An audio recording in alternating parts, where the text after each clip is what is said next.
Delay 3 jam, viral penumpang pesawat tujuan Jakarta Lubuk Linggau ngamuk ke petugas bandara. Saya butuh informasi. Kenapa coba? Kita mau berangkat. Viral sebuah video dinarasikan dua penumpang batik air tujuan Jakarta, Lubuk Linggau, mengamuk di bandara.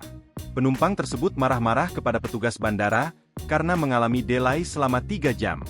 Dalam video status Facebook Suparto H. Ujang memperlihatkan penumpang dua ibu-ibu dan satu bapak-bapak terlihat emosi kepada petugas bandara.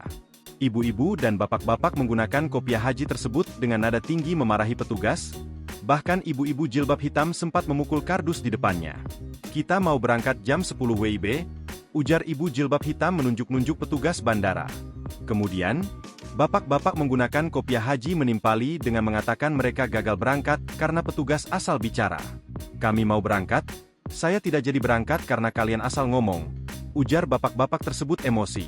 Sementara, petugas bandara tak bisa berbuat banyak, mereka hanya bisa menenangkan penumpang yang marah-marah.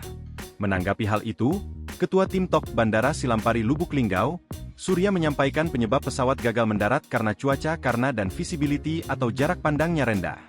Menurutnya, laporan BMKG memang sudah beberapa hari ini visibility di Bandara Silampari rendah akibat kecepatan angin yang tinggi. Hanya saja, Surya tidak bisa menyebutkan sampai kapan cuaca buruk akan terjadi, karena laporan cuaca yang disampaikan oleh BMKG sistemnya per hari. Sementara untuk tren penumpang meski banyak keluhan dari masyarakat, tetap stabil di angka 80-90% okupansi. Download Tribun X sekarang, menghadirkan lokal menjadi Indonesia.